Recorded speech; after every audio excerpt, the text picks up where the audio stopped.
2012, we have finally made it.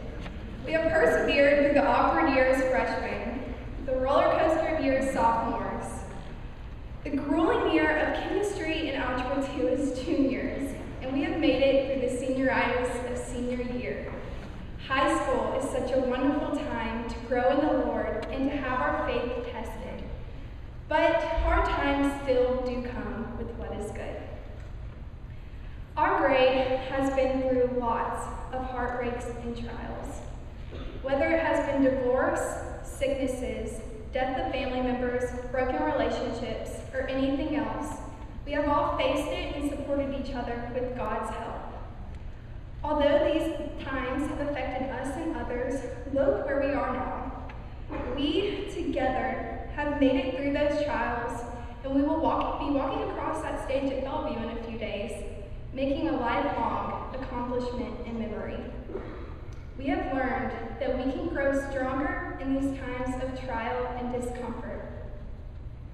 As many of you know, Ashlyn Bell is one of my very best friends. Watching Ashlyn face this disease has not been easy. In the past, I was a person who ignored the bad and looked for the positive.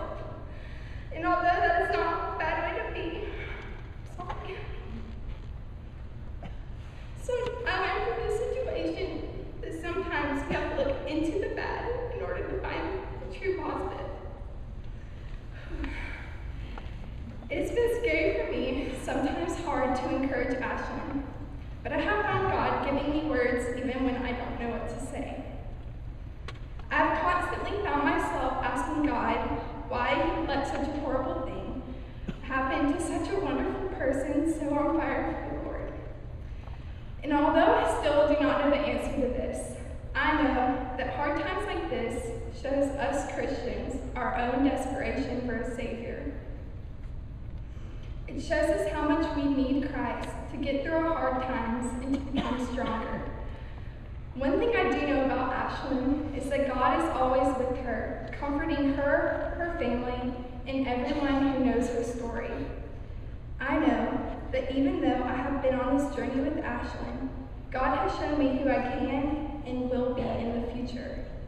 He has made Ashlyn and I stronger in and through Him, and has reminded me that He is always with me and faithful to me, and I am thankful for that. God has been and will always be with all of you. For instance, He was with Noah when he was the laughingstock of the town, claiming that a giant flood would come destroy the world. And God was with Noah and his family when they were on the ark. He was also with Moses and the Hebrews as they were fearfully wandering the desert for 40 years. He was with Mary and Joseph on their way to Bethlehem. God was with all these people, and He will be with you always. He will be faithful just like He was with them. God says in Hebrews 13:5, "Never will I leave you, never will I forsake you."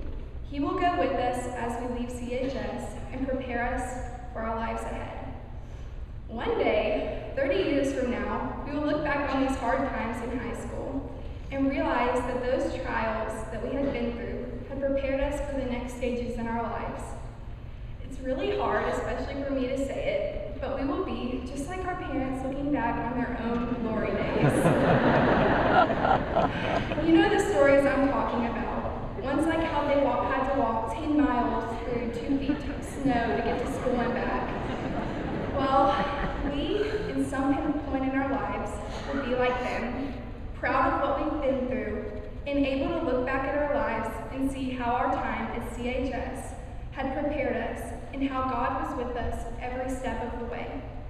So, class of 2012, I challenge you to take what you have learned through this 4-year journey of high school and apply it to not only live for the Lord for the next couple of years, but for the rest of your lives. The trials and hard times you have faced have prepared you for the future. Look at these times with joy, because God has been with us through every moment of every day, and we have become stronger and closer to Him because of these times. Our faith has been tested, but do not let that stop you. Let the Lord lead you and comfort you into times full of joy and happiness.